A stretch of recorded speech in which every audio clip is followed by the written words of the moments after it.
All right, and welcome to Singapore Review 2015. We're going to have a quick conversation with some of our audience members and our panelists here. We have a question from the gentleman at the back. Yes. My name is Muhammad Idris bin Muhammad Ibrahim, such a long name. I'm from the Center for Seniors. My question will be regarding about this Pioneer Generation package. See, the government was introduced this package to honor our generation. But what the point here I would like to bring out is this eligibility is only for those who born in 31st of December 1949 and below. But my question is, for example, a person like me, it's not only me, I was born in 1950, that means I'm not eligible for this PGP. Can the government consider in looking forward for this package of people in the future? So maybe I'll start this question with Janil, because the question is really, there was a one-off policy that was introduced in 2015. Is it sustainable, and is it desirable for us to introduce it as a permanent policy for the pioneer generations, not just pioneer generation? Well, the Pioneer Generation package that was introduced is sustainable because that money's been committed, it's been put aside, so it's not going to be a drain on our future generations. But there are two main issues that we need to think about when we look at it and make decisions about what will happen next. The first is that a big part of that generation, they worked hard, they built the country, they put their kids through education, they've uplifted our whole society, but the ability to save when they were at their most productive as young adults, and the sort of returns that they had on their money have not been matched with what happened to the cost of living over 50 years. That's a fundamental nature. So it's very unique to that generation. It's very unique that there was this exponential growth that they had, and that period of growth then slowed down. The second is that it's not just about looking after them. It is about looking after them, but it's not just about looking after them. There is an issue where it's about honoring what they put into this country. So that needs to be special, and it is special, and they are a special generation.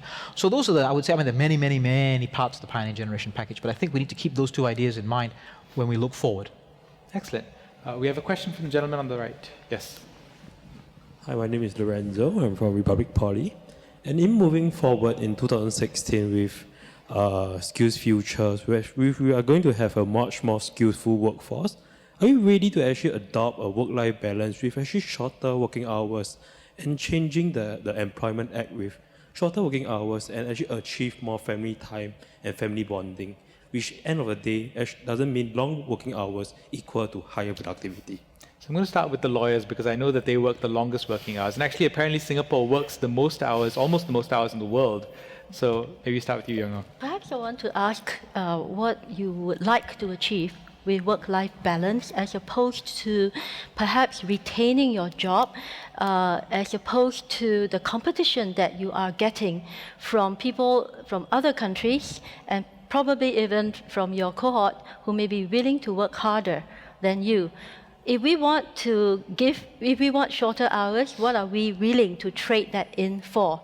And as a lawyer, I've spoken with many clients and who have actually talked about the attitude of Singaporean workers, that they want shorter hours, but they want more pay, and they expect better benefits, and they are not necessarily as good as other foreign workers and foreign employees. So there is that tension.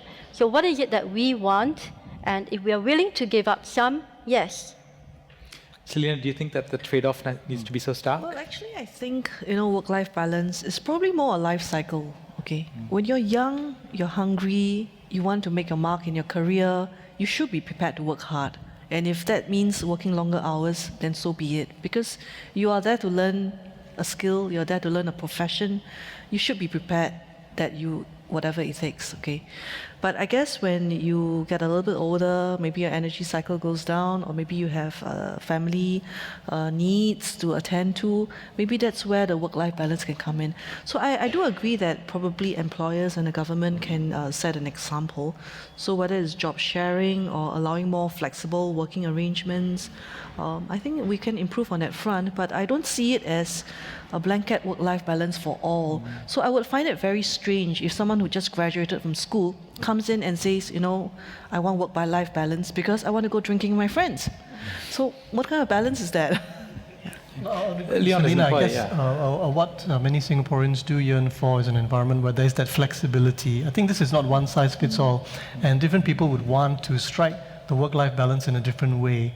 So we have to have an environment, an employment ecosystem, a culture, laws and practices that allow for flexibility. I think there's more that can be done, not just by the government, but really by employers and through all of us in our daily choices to allow people in the workplace to trade off to some extent, working hours against the degree of career advancement, to have that kind of flexibility. So as a norm, I think as employers, as employees, we should try to embody that in the approaches we take to our work.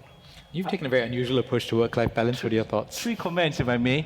I'm a doctor, and I always tell prospective medical students now it's Christmas. I spend the first 7 Christmas Eves that I have as a doctor, I only spend 1 with my fiancée. Only 1, now my wife, Only 1. And that was when she brought the cake to the accident and emergency department to see me. That was the only 1 Christmas Eve that I spent with her. Work-life balance comes at a cost, but there is a choice, right? And we had fantastic work-life balance when both of us quit our jobs and went off to study together for 2 years. Was it very expensive? Man, it was expensive.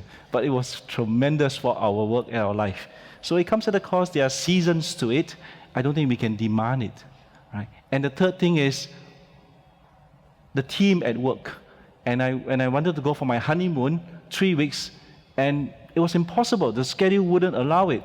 But the 6 other medical officers in my department stood up for us and said, yes, Lion can go. We will take on his extra duties for the month. So my marriage-life balance actually positive for me, negative for them for that month. So the teamwork is very important. So it's not just an individual thing. There's a cost, and you have to chart it. But it's wonderful to hear that the team came together. We have another question from the lady in front. Good evening. My name is Estelle. I'm an undergraduate from Singapore Management University. My question is on Singapore identity and moving forward that we are trying to build a Singapore core, but because we have a growing population and shrinking workforce.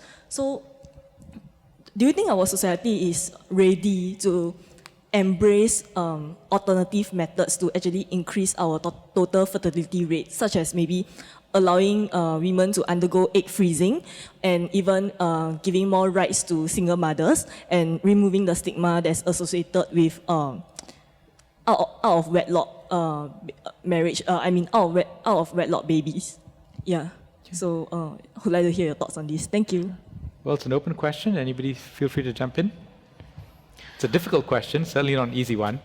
The TFR problem, the fertility rate, is an issue that we've been grappling with for more than just a few years, not necessarily with much success. We had a good year last year, but overall still some challenges. Indeed. I would just jump in and say that the TFR is a worldwide problem. Among developed countries. Among advanced countries, among cities. Right? And I don't think we dare to say that we just want to increase the TFR for TFR's sake. We want to nurture people. Right? We want to bring up children who are confident, who feel love, and who are secure. Right? And that goes hand in hand with the whole picture. It's not just bringing in many children and then trying to push them through the system. So that is what we have to understand. Okay, I love children. I work with many children across, and I think it's a privilege to be a parent. Cost-wise, I often remind my peers or younger peers, your children will not cost as much as the money you will spend on cars in Singapore. Their children expensive, but not that expensive. No, I agree we need to do things to help families who choose to have children. But I don't know that those individual things are going to be enough to significantly make a difference to the TFR. The biggest barriers are actually people choosing to get married and choosing to start having children. And once they do that, you find that they tend to have children, 2 or 3, and they come along like they always have done. But it's people wanting to make that choice to do so. And there are things we need to do, but I think the key point Laung's made, and I completely agree, is it's about people choosing to do that. And no amount of technical wizardry with the oocytes or the freezing of the eggs and so on. So, well, the people who medically need it, but I don't think it's going to make a big difference to the large number of our population, and it's about their choice. Excellent. We actually have time for one final question. Is there anybody in the audience who has a last burning question? What's for dinner? Yeah, please. Stand by. The microphone's coming to you. I have a questions about the defense policy because you know there's a the terrorism in Paris recently. So do you have any thought about the terrorism threat to Singapore? Well, yeah, it's again a difficult question. The terrorist threat in the region has been growing, and it's the new face of ISIS is very difficult to predict where and when it's going to strike. But maybe you just have broad thoughts on Singapore. I think we have to assume that we're a target. I think it would be naive and it would be foolish for us to assume that we're not somehow a target. The question is really then, what do we do about it? And it needs to be, I think, about a preventive strategy. And we have a whole bunch of officers and agencies and teams that are working around the clock behind the scenes to try to keep us safe. But really, when something happens, what's our reaction going to be? And I don't mean necessarily something horrendous and devastating, but when people make comments, when people do something which is potentially inflammatory, do we come together and pull together, or do we look for opportunities to be divisive?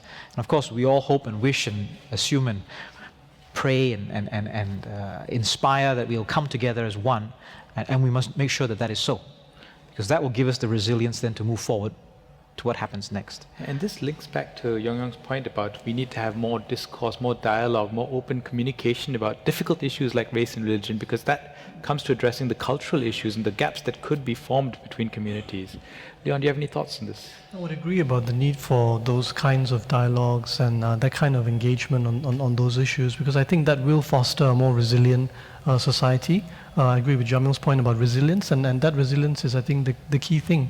So that, I mean, we have to prepare for the day when that comes. Hopefully that day will never come, but we have to be constantly prepared. And everyone has a role to play in ensuring resilience and ensuring vigilance, not only the security agencies, but really everyone. There should be more consciousness of this. There should be more discussion, even at the school level. Right. Well, it was a difficult question to end off with, but thank you so much for all the questions. I hope you enjoyed tonight. It's been Singapore Review 2015. And thank you again to all the panelists for joining us tonight. It's been an absolute wonderful pleasure having you on board. Thank you. Thank you, Gaurav. No, thank you. And again, do participate in the online part on Channel NewsAsia's website as well as dialectic.sg, and look forward to hearing your thoughts. Thank you so much.